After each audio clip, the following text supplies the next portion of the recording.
Les flics ont jeté une femme noire handicapée du haut d'une falaise, ignorant qu'elle savait voler dans les airs sans parachute. Ils pensaient que tout se terminerait par un cri, et le silence, un rapport oublié, une affaire classée, un corps perdu dans le vent. Mais le destin en avait décidé autrement. Ce qu'ils ne savaient pas, c'est que ce n'était pas la chute d'une femme sans défense. C'était l'ascension de quelque chose qu'ils ne pourraient jamais comprendre. Une force née de la douleur, une liberté sculptée dans l'injustice, et des ailes faites de rage et de résilience. Restez avec moi jusqu'à la fin, car ce n'est pas seulement une histoire, c'est un règlement de compte. Abonnez-vous maintenant, car ce que vous êtes sur le point de lire, vous fera vous demander qui tombe vraiment et qui apprend enfin à voler. Il disait que le vent sur la pointe du corbeau pouvait arracher l'âme d'un homme, mais cette nuit-là, il murmurait son nom, Alia. Elle était assise dans son fauteuil roulant près du bord, les lumières de la ville tremblant loin en dessous comme des étoiles effrayées, et dans sa poitrine, le son de son cœur était plus fort que les sirènes qu'il avait autrefois poursuivies à travers les rues brisées d'Atlanta. Pendant des années, Alia avait été invisible, la femme que les gens plaignaient au passage piéton, la femme de ménage qui nettoyait les sols du palais de justice, celle qui avait été écrasée entre la justice et la survie. Mais ce soir, elle ne fuyait plus. La tempête au-dessus d'elle n'était pas faite de pluie ou de tonnerre. Elle était faite de vérité, longtemps enterrée et qui faisait surface. Quelques heures plus tôt, elle avait découvert quelque chose dans les archives de la police qui n'était pas censé exister. Des images qui montraient les hommes qui avaient piégé son frère pour un crime qu'il n'avait pas commis. Les images qui prouvaient que la mort de sa mère n'était pas un accident. Et quand elle s'était rendue au poste exigeant des réponses, elle avait vu les mêmes sourires narquois, la même cruauté enveloppée dans des uniformes bleus. Maintenant, des phares fendaient le brouillard derrière elle, des voitures banalisées, des moteurs grondant d'intention. Elle les sentait avant de les entendre, comme un tremblement sous sa peau. La peur voulait remonter sa colonne vertébrale, mais elle a serré ses mains sur l'acier froid de sa chaise, stable comme un soldat. Elle avait vu cela venir. Elle l'avait senti dans chaque nuit d'insomnie, dans chaque menace murmurée qui la suivait comme une ombre. Il pensait l'avoir acculée, une femme noire handicapée au bord de nulle part. Mais ce qu'il ne savait pas, c'est qu'Alia se préparait pour cette nuit depuis des années. Elle avait appris à bouger, non seulement avec son corps, mais avec son esprit, ses instincts, sa foi. La vérité n'était pas lourde.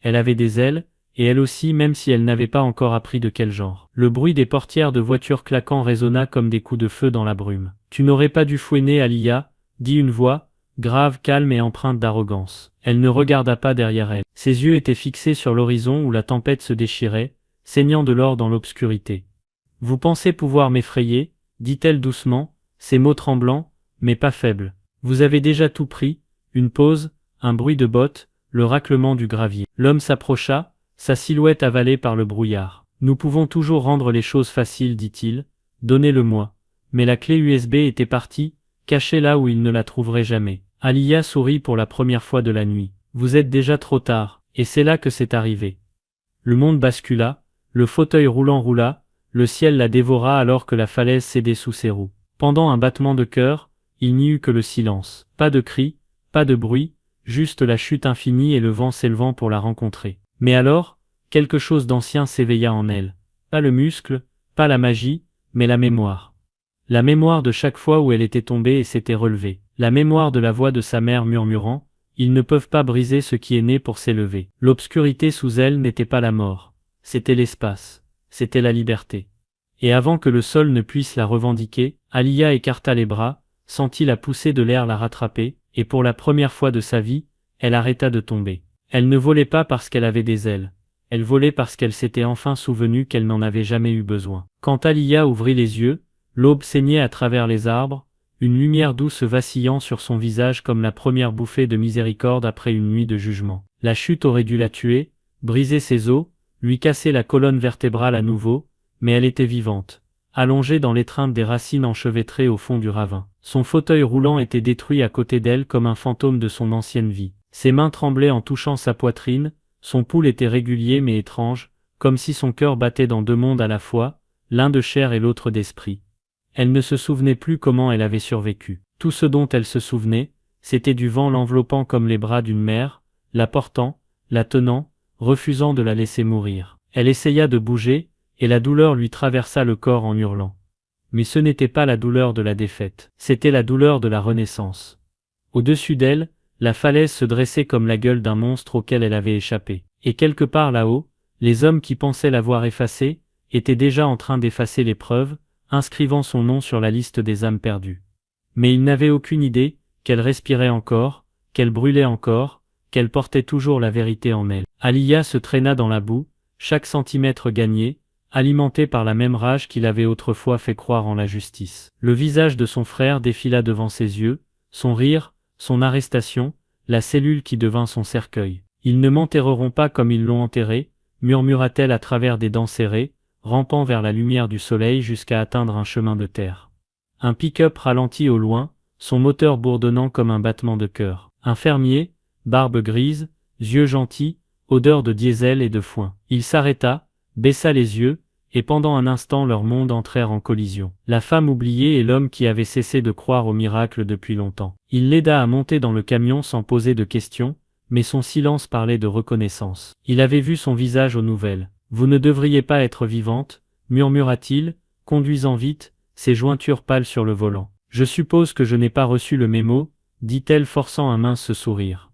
Ils conduisirent pendant des heures sur des routes sinueuses, jusqu'à ce qu'ils atteignent une chapelle abandonnée près de la rivière, un lieu qui semblait intouché par le temps. Le fermier la laissa là avec de la nourriture et de l'eau, disant seulement « Ils vont venir chercher. Mais vous avez quelque chose qu'ils craignent. » Alors que son camion disparaissait à l'horizon, Aliyah s'assit seule dans le silence, entourée de bancs brisés et d'hymnes fanés, essayant de rassembler les fragments de ce qu'elle était devenue. La clé USB, celle qu'il voulait, était toujours en sécurité, cachée dans la doublure de son manteau, contenant assez de vérité pour détruire chaque homme qui avait conspiré contre sa famille. Mais la vérité était inutile sans une voix pour la porter, et elle devait décider si elle devait se relever ou rester enterrée dans les cendres de son ancien moi. Alors que la nuit tombait, elle alluma une bougie sur l'autel fissuré, et murmura une prière, non pour le pardon, mais pour la force. Puis elle l'entendit, des pas dehors, lents, délibérés, se rapprochant.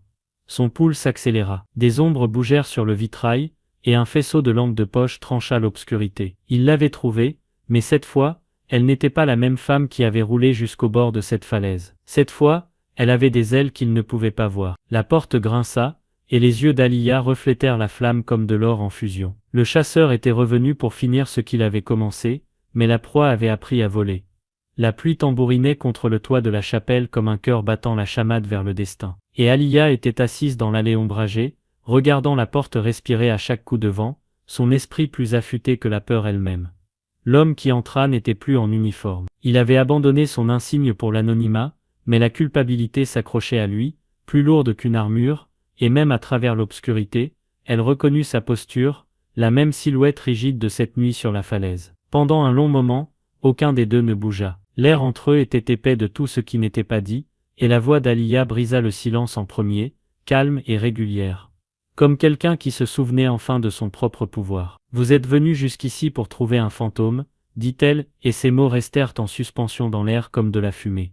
L'homme hésita, sa lampe de poche tremblante, cherchant son visage comme s'il voyait une apparition. « Tu ne comprends pas ce que tu fais », murmura-t-il, mais sa voix portait le tremblement d'un homme qui comprenait trop bien. Aliyah roula en avant, la lumière des bougies peignant ses traits dans un feu ambré, ses yeux n'étant plus suppliants mais perçants. « J'en comprends assez », répondit-elle. « Vous avez tué mon frère avec des mensonges, et maintenant vous essayez d'enterrer la vérité avec moi. » Elle attrapa sa veste et sortit la clé USB, le petit morceau de plastique qui contenait la pourriture d'un empire. « Ceci est tout ce que vous avez essayé de cacher. Chaque nom, chaque signature, chaque tâche que vous pensiez ne verrait jamais la lumière du jour. » Le souffle de l'homme se coupa.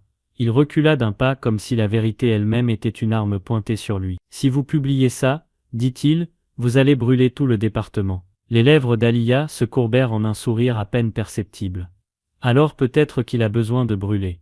Dehors le tonnerre gronda comme des applaudissements. À cet instant, elle n'était pas une fugitive. Elle était la tempête, le règlement de compte fait chair et os. L'homme se retourna pour partir, mais la voix d'Aliyah l'arrêta à nouveau. « Dites-leur, dit-elle doucement, que la femme qu'ils ont jetée a appris à s'élever. » Quand il fut parti, elle resta assise seule sous le toit qui fuyait, tremblante, non de peur, mais du poids insupportable de la possibilité. Quelque part au loin, des sirènes hurlèrent, ne la poursuivant pas, mais appelant le monde à témoigner de ce qui allait arriver. Elle ouvrit un vieil ordinateur portable, inséra la clé USB, et regarda les fichiers se charger. Des centaines de documents, d'images, de rapports, la preuve d'une corruption si profonde qu'elle se répercuta à travers l'écran. Ses mains tremblèrent, mais elle appuya sur envoyer quand même, libérant la vérité dans le monde comme un oiseau à travers une cage ouverte. Pendant un battement de cœur, elle crut voir son frère debout à côté d'elle, souriant.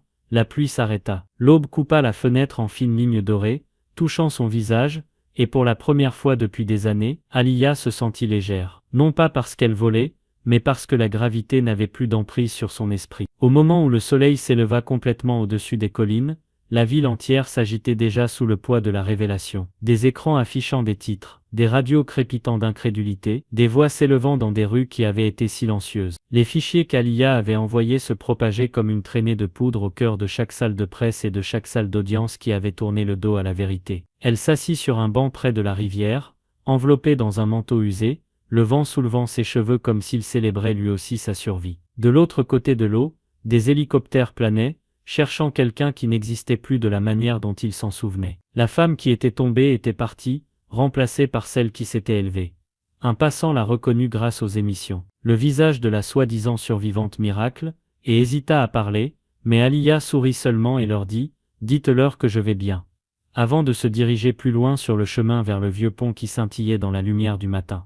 Les souvenirs lui venaient par vagues. Le rire de sa mère, la promesse de son frère, les nuits interminables à frotter des sols en marbre, qui reflétaient la justice de tout le monde sauf la sienne. Chaque souvenir se sentait plus léger maintenant, comme des plumes se détachant d'un fardeau qu'elle avait porté trop longtemps. Quelque part derrière elle, des sirènes hurlèrent à nouveau, mais cette fois, ce n'étaient pas des chasseurs. C'étaient les échos d'un système s'effondrant sous ses propres secrets. Les hommes qui l'avaient poursuivi étaient convoqués, interrogés, suspendus. L'un s'était rendu. Le monde regardait, et pour la première fois, le monde la voyait. Les journalistes appelleraient plus tard cela la chute qui a tout changé. Une histoire sur une femme qui a refusé de rester brisée. Mais pour Aliyah, le miracle était plus simple. Elle avait appris que le vol ne consistait pas à échapper à la gravité, mais à défier les attentes. Elle s'arrêta sur le pont, regardant la rivière qui scintillait comme un ciel liquide. Et pendant un instant fugace, elle sentit la même poussée qu'elle avait ressentie lorsque le vent l'avait sauvée, un fil invisible reliant la terre et l'esprit,